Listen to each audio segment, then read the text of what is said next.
মানুষটা গরিব এই বিবেচনা করা হবে না, কাউকে ছাড় দেওয়া হবে না। যে পাপ করবে তাকে জাহান্নামের মধ্যে নিক্ষেপ করা হবে। ভালো কথাগুলা ভালোই লাগে না, আর অন্যায় অনাচারের কথা বললে কান পাইতে শুনে আর এগুলোর উপরে মনোযোগ দিয়ে আমল করে মজা লাগে। এই মজা যে কত প্রকার আল্লাহ তাআলা কোরআনের মধ্যে বলেছেন, ফাযুকু ফালান নাজিদাকুম ইল্লা আযাবা। এখন যে খারাপ কাজগুলো মজা লাগে আর খারাপ কাজগুলো করো, আমি কিন্তু বাইরে তেল বাইর করা। ঠিক আছে, আল্লাহ বলেছেন আমি এমন বাধা বাঁধবো যে বাধা কেউ বাঁধতে পারে না, এমন মাইর দিয়া যে মায়ের রাসূলুল্লাহ হাদিসের মধ্যে বলেছেন মানুষ কল্পনা পর্যন্ত করতে পারে না। আল্লাহ কোরআনের মধ্যে বলেছেন এমন ভাবে ফিতনা দিয়া যাতে ফিতনার স্বাদটা ভালো করে বুঝতে পারে যে ফিতনা কাকে বলে, মায়ের কাকে বলে, এমন মায়ের দিয়া মায়ের যে কাকে বলে এই মায়েরটা বুঝতে পারবে মানুষ। ফাযুকু ফালান নাজিদা, আমি এমন শাস্তি দিয়া যাতে শাস্তির স্বাদটা ভালোভাবে বুঝতে পারে। এখন তো মজা লাগে না ভালো কথাগুলো, এই কথা করে এখন ভালো কথাগুলো ভাল লাগে না, সময় যখন হবে তখন ঠিকই ভাল লাগবে। আমার চোখের সামনে মানুষকে বিপদে ফেলানো হচ্ছে অন্যায়ভাবে, আমি প্রতিবাদ করি না, আরো তলে তলে বাহবা দিই। আমি মানুষ, শয়তানেও হার মানে এই সমস্ত মানুষের কাছে। একজন মানুষ চোখের সামনে বিপদে পড়ে তাকে সহযোগিতা করে না, আবার অন্যায়ের পক্ষপাতিত্ব করে, এগুলো করা যাবে না। বাপ হোক ভাই হোক, যে অন্যায় করবে এটা বলতে হবে সে অন্যায় করেছে, কে আমার দেখার প্রয়োজন নাই।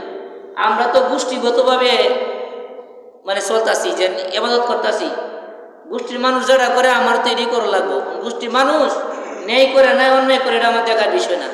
মুহাম্মদুর রাসূলুল্লাহ সাল্লাল্লাহু আলাইহি ওয়াসাল্লামের জমানাও কিন্তু আবু জাহেলরা বাপ দাদা ধর্ম পালন করত। মুহাম্মদ সাল্লাল্লাহু আলাইহি ওয়াসাল্লামকে অনেক অফার দেওয়া হয়েছে যে আপনি এই দাওয়াতের কাজ ছেড়ে দেন, আপনার উদ্দেশ্য কি? আপনি যদি ধনী হতে চান তাহলে অর্থ সম্পদ দিয়ে আপনাকে পরিতৃপ্ত করব, যদি আমাদের নেতা হতে চান আপনাকে নেতা বানাবো, আপনি যদি সুন্দরী নারীদেরকে বিবাহ করতে চান তাহলে এই আরবের এই মক্কার যত সবচেয়ে সুন্দরী নারীকে আপনার কাছে বিবাহ বন্ধনে আবদ্ধ করব, সব দিতে রাজি। এরপরে তুমি সত্যপথ ছাড়ো, দিনের পথ ছাড়ো। রাসূল বললেন সব ছাড়তে রাজি, দিনের পথ ছাড়তে রাজি না, আল্লাহর প্রদত্ত বিধান ছাড়তে রাজি না। এখন যেরকম ভাবে তুমি তোমার বাবা অন্যায় করেছে, বাবার পক্ষপাতিত্ব করেছো, এরকম অন্যায় আবু জাহেলও করতো, আবু জাহেলের অনুসারীরাও করতো। আবু জাহেলের গোষ্ঠীর লোকেরা বলতো কি যে এই আমাদের বাপ দাদারা এই কাজটা করে, আমরা কেমনে করতাম না, এটা তো আমরা করণীয় লাগে, আমরা কিভাবে তোমার ধর্ম মানি, তোমার ধর্ম তো সত্যই, কিন্তু বাপ দাদারা করে এসে। এখনো দেখা যাচ্ছে মানুষগুলোর মধ্যে এই জাহেলি স্বভাবেরও অবস্থা রয়ে গেছে। স্পষ্ট জানে এই কাজটা কারা, তার গোষ্ঠীর লোক এই কাজটা করতেছে, তাকে ওই কাজটা করতে হয়। তা আবু জাহেলের মধ্যে আপনার মধ্যে ব্যবধান কতটুকু? আপনি দাবি করেন ইমানদার, এইটুকু পার্থক্য। দাবি করেন, প্রকৃতপক্ষে মুমিন না। আপনি গুনার কাজ জামাতের সাথে করবেন, আপনি মুমিন না। আপনি দাবিদার, আপনি মুসলমান, আপনি দাবিদার, কিন্তু আপনি আসলে মুসলমান না। কোন মুসলমান ইচ্ছাকৃতভাবে আত্মসাৎ করতে পারে না। কোন মুমিন কোন মানুষকে মিথ্যা অপবাদ দিতে পারে না। কোন মুমিন মিথ্যা কথা বলতে পারে না। আল্লাহ পরিষ্কার কোরআনের মধ্যে বলেছেন ইন্নাল মুনাফিকুনা লাকাযিবুন, মিথ্যা কথা বলে মুনাফিকরা, মুমিনরা মিথ্যা কথা বলে না। মুমিনরা তো জীবন দেয়, এরপরে সত্য কথা বলে। যারা মুমিন তারা প্রয়োজনে জীবন দেয়, এরপরে মিথ্যা থেকে দূরে থাকে, প্রয়োজনে দেশ ছেড়ে হিজরত করে।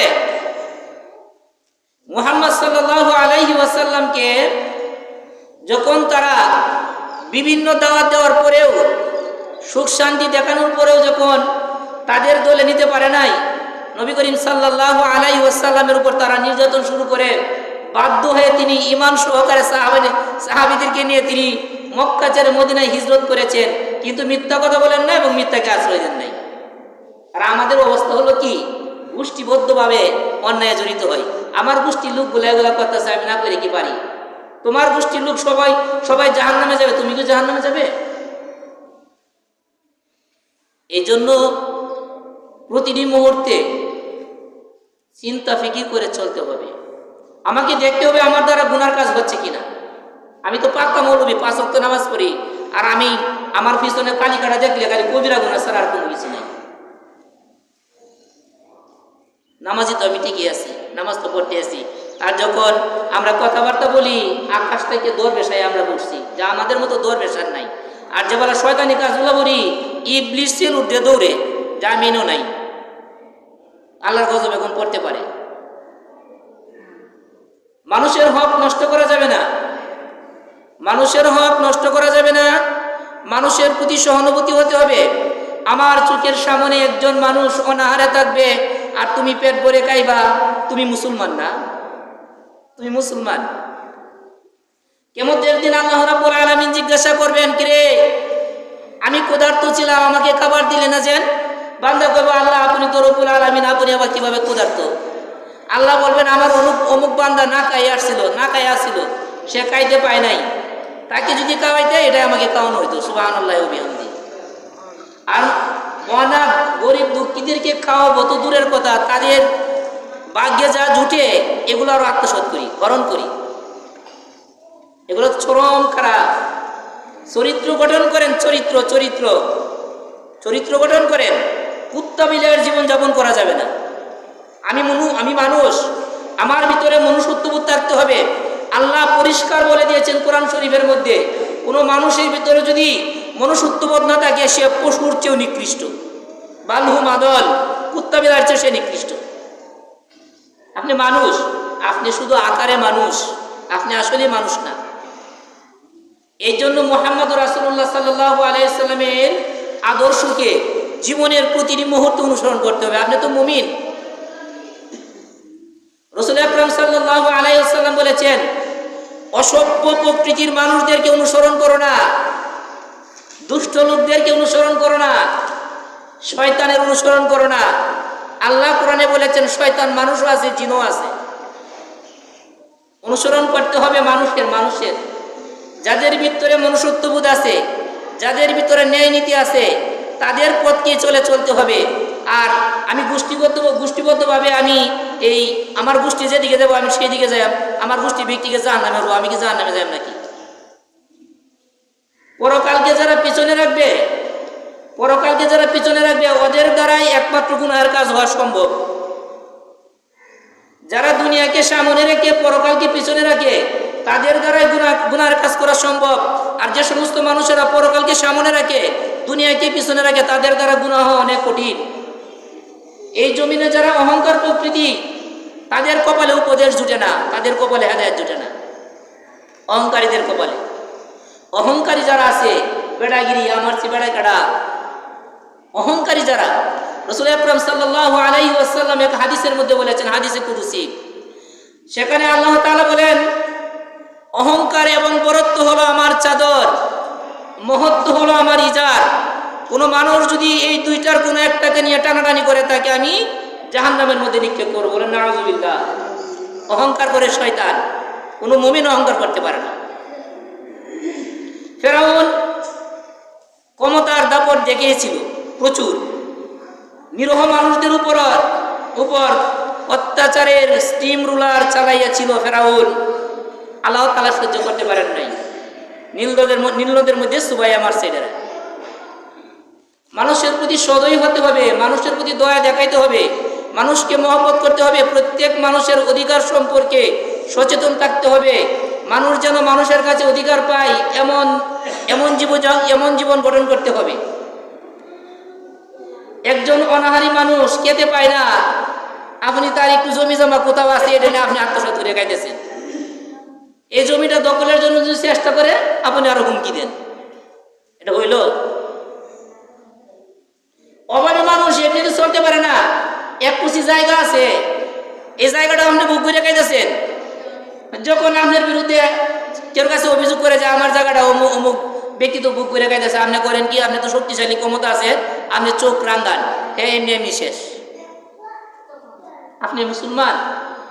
রসুল বলেছেন কোন মানুষ ঈমান থাকা অবস্থায়, হাদিস সহিহ বুখারীর হাদিস, ঈমান থাকা অবস্থায় কোনো মানুষ আত্মসাৎ করতে পারে না, অর্থ সম্পদ মাইরা খাইতে পারে না। এক ব্যক্তি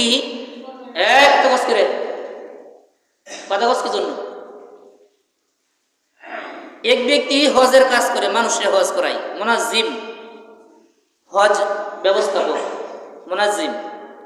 মদিনার এক গ্রামে এক ব্যক্তি স্বপ্নে দেখে যে তারা স্বপ্নে দেখাইতেছে যে অমুক ব্যক্তির হজ করাও, অমুক ব্যক্তির উমরা করাও। তখন তিনি রাত্রে স্বপ্নটা দেখতে ক্লান্ত হয়ে গেছেন, মানে ইয়ে করেন, এই এই কথা কইতে না করতেছি ভাই, কথা কইন না, মসজিদে এলে কথা শুনবেন, কথা শোনার দরকার আছে। জীবন রে অন্ধকারের দিকে ঠেলে দিচ্ছে আমল না করে, ভালো কথা নিজে ঢুকে না, কারণ অন্তর সার মাসে শক্ত হয়েছে। ঠিক আছে, নামাজ পড়তে হইব, ভালোভাবে জীবনযাপন করতে হবে, কার অধিকার কি, কার হক কি, এই সম্পর্কে সচেতন হতে হবে, না নির্দ্বিধায় জাহান্নামে নিক্ষিপ্ত হতে হবে। জালেমের জীবন যাপন করা যাবে না। এই মুনাজ্জিম ব্যক্তি বলতেছে, স্বপ্নে দেখায় যে তাকে এক ব্যক্তি, মানে স্বপ্নে দেখানো হতেছে অমুক ব্যক্তিকে তুমি হজ করাও। এই লোকটা স্বপ্নটা দেখে আবার শুয়ে আছে, না বেশি রুচি লাগছে না স্বপ্নটা। দ্বিতীয় দিন রাত্রে আমার একই স্বপ্ন দেখছে যে অমুক ব্যক্তিকে হজ করাও। পরে দ্বিতীয় দিন দেখার পরে তার একটু শরীরে নাড়া দিছে, নাড়া দেওয়ার পরে একজন আলিমের কাছে গেছে। আলিমের কাছে যাওয়ার পরে বলতেছে যে আমি তো স্বপ্নে দেখি, মানে ওনার স্বপ্নের ব্যাখ্যা করতে পারে, তাবিরও করতে পারে, যে আমি তো স্বপ্নে দেখতেছি যে অমুক ব্যক্তিরে হজ করাইতাম, এখন আপনি কি বলেন 2 দিন দেখলাম। ওরা আলেম ব্যক্তি বললো, যিনি স্বপ্নের ব্যাখ্যা দেন তিনি বলতেছেন কি, যে আচ্ছা ঠিক আছে, আপনি যখন 2 দিন স্বপ্নে দেখছেন অমুক ব্যক্তিরে হজ করানোর জন্য, তাহলে আপনি তৃতীয় রাত্রটা দেখেন, তৃতীয় রাত্রে যদি দেখেন হজ করানোর কথা দেখানো হয়, আপনাকে উমরা করানোর জন্য বলা হয়, তাহলে আপনি ওনাকে উমরা করাইয়ে নেবেন। তৃতীয় দিন রাত্রে মুনাজ্জিম ব্যক্তি দেখে, মুনাজ্জিম মানে হজ ব্যবস্থাপক, যিনি হজ করান মানুষকে দিয়ে নিয়া, উমরা করে না মানুষ আছে না। পরে ওনা বলতেছে যে আচ্ছা ঠিক আছে, তৃতীয় দিন রাত্রে স্বপ্নে দেখে, তৃতীয় রাত্রে স্বপ্নে দেখে যে একই স্বপ্ন। তখন তিনি বাইরে এলেন, এই লোকটা সন্ধানে প্রতিবেশীরা খুঁজে বাইর করছে, যা বলছে যে তোমাকে উমরা করতে হবে। লোকটাকে বললো তোমাকে উমরা করতে হবে। যে ব্যক্তির কথা কইছে উমরা করা লাগবো, অনেক ব্যক্তিকে আমি উমরা করার কিতা, আমি নামাজ রোজা কিস্তা জানি না, নামাজও জানি না, রোজাও কিতা, আমি ধর্মের ইসলামের কিস্তাই চিনি না, আমি কিন্তু উমরা করা মান্দাজি। লোকটার ভিতরে একটা গুণ আছে, মহৎ গুণ আছে, যার কারণে বারবার তাকে স্বপ্নে দেখানো হয়েছে তাকে পরিশুদ্ধ করার জন্য। এরপরে বললো, এই লোকে বললো, মুনাজ্জিম ব্যক্তি বললো যে না, তোমার এগুলো নিয়ে চিন্তা করতে হবে না, কেমনে নামাজ পড়তে হয়, কেমনে রোজা রাখতে হয়, কেমনে কি করতে হয়, কেমনে হজের কাজ সম্পন্ন করতে হয়, এর ব্যবস্থা আমি দায়িত্ব নিচ্ছি, আমি তোমার শিখাই। এই লোকেরা নামাজ রোজা ব্যাখ্যা শিখাইছে, শেখানোর পরে উমরায় লয়ে গেছে। উমরায় নিয়ে তো সব কিছু সম্পন্ন করলো, উমরার যত কাজ আছে, হজের কাজ যত আছে, উমরা হজের কাজ সব কিছু তারা দিয়ে করাইছে। করানোর পরে ওই ব্যক্তি বললাম, তোমার মনে কি আরো আশঙ্কা আছে, আকাঙ্ক্ষা আছে যে তুমি আরো কোনো কাজ করবে? লোকটি বললো, আমার এর একটা আকাঙ্ক্ষা আছে। ওই আকাঙ্ক্ষাটি হলো, আমি মাকামে ইব্রাহিমের মধ্যে 2 রাকাত নামাজ পড়তে চাই। সুবহানাল্লাহি ওয়া বিহামদিহি। বাট তাকে নামাজ জানে না। এখন হজের কাজ সব শেষ হয়েছে, শেষ হওয়ার পরে বললো যে হ্যাঁ, তোমার কি কোনো আকাঙ্ক্ষা আছে, আরো যাবতীয় কাজ তো সব শেষ হলো, আরো রুচি টুচি আছে তোমার? সে বললো যে আছে। কি রুচি তোমার? যে আমি মাকামে ইব্রাহিমের মধ্যে দাঁড়াইয়া 2 রাকাত নামাজ পড়তে চাই। সুবহানাল্লাহি ওয়া বিহামদিহি। ওই আল্লাহর বান্দা যখন মাকামে ইব্রাহিমের মধ্যে নামাজে দাঁড়ালেন, যখন তিনি সেজদায় অবনত হলেন, সঙ্গে সঙ্গে আল্লাহ রাব্বুল আলামিনের দরবারে তিনি চলে গেলেন, ইন্তিকাল করলেন। সুবহানাল্লাহি ওয়া বিহামদিহি। নামাজরত অবস্থায় রব্বুল আলামিন ওই মানুষটাকে ডাক দিলেন। তার মধ্যে একটা গুণ ছিল, এই গুণের কারণে আল্লাহ রাব্বুল আলামিন তাকে মহব্বত করে তার দরবারে নিয়ে গিয়েছেন। ওই ব্যক্তি চিন্তা করলো, কি ভাগ্যবান, সারা জীবন কোনোদিন নামাজ পড়ে নাই, রোজা রাখে নাই, দিনদারি তার ভিতরে নাই, অথচ ওই মানুষটা মাকামে ইব্রাহিমের মধ্যে নামাজ পড়তে গিয়ে সেখানে ইন্তেকাল করেছেন। কত সুন্দর মৃত্যু হয়েছে। আমাকে অবশ্যই তল্লাশি দিতে হবে, ওই মানুষটার কেমন আমল ছিল, এই লোকটার কি আমল ছিল, এটা আমাকে দেখতে হবে। মুনাজ্জিম ব্যক্তি যখন বাড়িতে গেলেন, তার স্ত্রীর কাছে গিয়ে বললেন ঘটনা, আপনার স্বামী হজ্জের যাবতীয় কাজ সম্পন্ন করার পরে আমি তাকে বললাম তুমি কি চাও? সে বলল মাকামি ইব্রাহিমের মধ্যে নামাজ পড়তে চাই। আপনার স্বামী যখন মাকামি ইব্রাহিমের মধ্যে নামাজরত অবস্থায় দাঁড়ালেন, সেজদায় যখন গেলেন, তখন তিনি দুনিয়া ছেড়ে পরকালীন জীবনে চলে গেলেন। আপনি বলেন আপনার স্বামী ইহকালীন জীবনে কি আমল ছিল? কি আমল ছিল বলেন? স্ত্রী উত্তরে বললাম, আমার স্বামীর কোনো ভালো আমল ছিল না। আমার স্বামী নামাজও জানতো না, রোজাও রাখতো না, ধর্মের বিষয়ে তার কোনো জ্ঞান গরিমা ছিল না, কিন্তু তার একটা আমল ছিল ভালো, সেটা আমি দেখেছি। আমাদের প্রতিবেশী ছিল একজন বৃদ্ধা মহিলা, তার কোনো আত্মীয় স্বজন ছিল না, গরিব মানুষ ছিল। 24 ঘন্টা তার দেখাশোনা আমার স্বামী করত। সুবহানাল্লাহ। তিনি তাকে 3 বেলা খাওয়াইতেন, তার খবরাখবর নিতেন।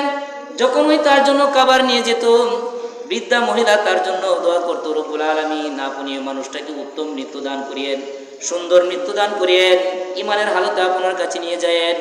ওই ব্যক্তি, মুনাজিম ব্যক্তি তখন বুঝতে পারলো নিঃসন্দেহে ওই বৃদ্ধা মহিলার দোয়াটা আল্লাহ তাআলা কবুল করেছেন। সুবহানাল্লাহ।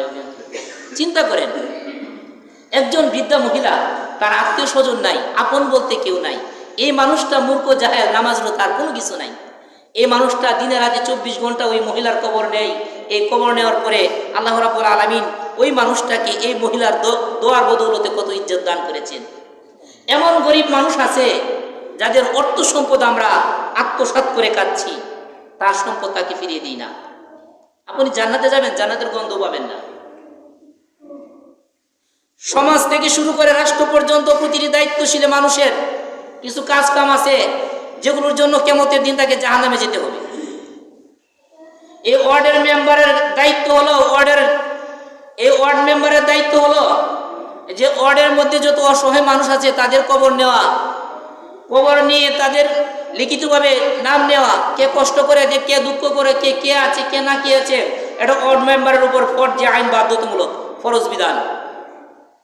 সে যদি মুসলিম হয়ে থাকে, ফরজ আইন তার উপরে। সে যদি এটা না করে, কিয়ামতের দিন জাহান্নামীদের কাতারে তাকে দাঁড়াতে হবে, এর মধ্যে কোনো সন্দেহ নাই। এটা তার নৈতিক দায়িত্ব। এখন আমাদের বাজ হলো কি, যার সাথে মিল আছে এরা কার্ড বানাই দিই, এরকম না বিষয়টা? বিষয়টা কিন্তু এরকম, যার সাথে মিল এরা কাট করে দিই, যার সাথে মিল নাই ওরা কাট করে দিই না। তুমি ওয়ার্ডের মেম্বার, তোমার জন্য সবাই সমান। তোমার দায়িত্ব হলো তোমার ওয়ার্ডের মধ্যে কতজন মানুষ অনাহারী, তুমি এই লিস্টে চেয়ারম্যানের কাছে দিবা। চেয়ারম্যান যখন রিলিফের মাল আসবে, এটা মেম্বারের কাছে দিবে। মেম্বার নিজ দায়িত্বে তার আমানতকে মানুষের কাছে পৌঁছে দিবে। এখন আমানত মানুষ পাওয়াটা অনেক কঠিন হয়ে যায়, মানুষ দেয় না। ন্যায়ের কথা যখন বলা হয় তখন বলে হুজুররা বাড়া না, ভালো হবে। ফাআম্মাল কাসিতুনা ফাকানু লিজাহান্নামা হাতাবা, ভালো হবে তখন হুজুররা কত বলবে, হুজুরেরা কইবেন ওয়াকালু লাউ কুননা নাসমাউ নাকিলু মা কুননা ফি আসহাবিস সাইর। আহারে, হুজুররা তো ভালো ভালো কথাই কইতো, কেন মানলাম না। এই আফসোসটা পরে করে লাভ নাই। রাষ্ট্রীয় কোষাগারের যত সম্পদ আছে সব জনগণের, এবং রাষ্ট্রীয় কোষাগার থেকে যে রিলিফের মাল দেওয়া হয় সব গরিব কাঙ্গালের। এখান থেকে রাসূলুল্লাহ হাদিসের মধ্যে বলেছেন, কোনো মানুষ যদি এক পয়সা কোনো মানুষ যদি গরিবের হক নষ্ট করে আল্লাহর কাছে ফিরে আসে, আল্লাহ রাসূল বলেছেন তার জন্য জান্নাত হারাম হারাম হারাম হারাম। দায়িত্ব নেওয়া এত সহজ না, খুব কঠিন। আপনি চেয়ারম্যান হয়েছেন, আপনার কাছে 5 লাখ টাকার একটা এই প্রজেক্ট আসছে, এটা মালিক আপনি নাকি? আপনি না। যে কাজে আসছে সেই কাজে লাগাতে হবে। এরপরে উদ্ধৃত পয়সাটুকু রাষ্ট্রীয় কোষাগারে আপনাকে জমা দিতে হবে। এর বহির্ভূত কাজ যদি করেন, রাসূল বলেছেন তুই জাহান্নামী, তোর জন্য আল্লাহর জান্নাত হারাম। দায়িত্ব এত সহজ না, দায়িত্ব অনেক কঠিন। নেতা হইবা মাল কামানোর জন্য, তেল বাইর করবো, বাইরিয়া তেল। এখনই চিন্তা করতে হবে, এখন এই দুনিয়াতে চিন্তা করে যেতে হবে যে আমি পরকালীন জীবনের জন্য আমার কি প্রস্তুতি করতে হবে। রাসূল বলেছেন, আল্লাহ বলেছেন, ওমা তুকাদ্দিমু লিআনফুসিকুম মিন খাইরিন তাজিদুহু ইনদাল্লাহি তোমরা ইহকালীন জীবনে তাকে ভালো কিছু পরকালীন জীবনের জন্য পাঠাইয়া দাও, না হয় অবস্থা খারাপ। আমি যখন দায়িত্ব পাবো, আমার একটা দায়িত্ব আছে, এই দায়িত্বে যদি আমার দ্বারা কেয়ামত হয় 25 পয়সা, আল্লাহর জাহান্নাম আমার জন্য অপেক্ষামান, নাউযুবিল্লাহি মিন জালিক। যদি 25 পয়সা কেয়ামত হয় আমার দ্বারা, এগুলোর প্রতি লক্ষ্য রাখতে হবে। কার কি হক, মানুষের হককে মানুষের কাছে ফিরিয়ে দিতে হবে। আচ্ছা, আল্লাহ তাআলা আমাদের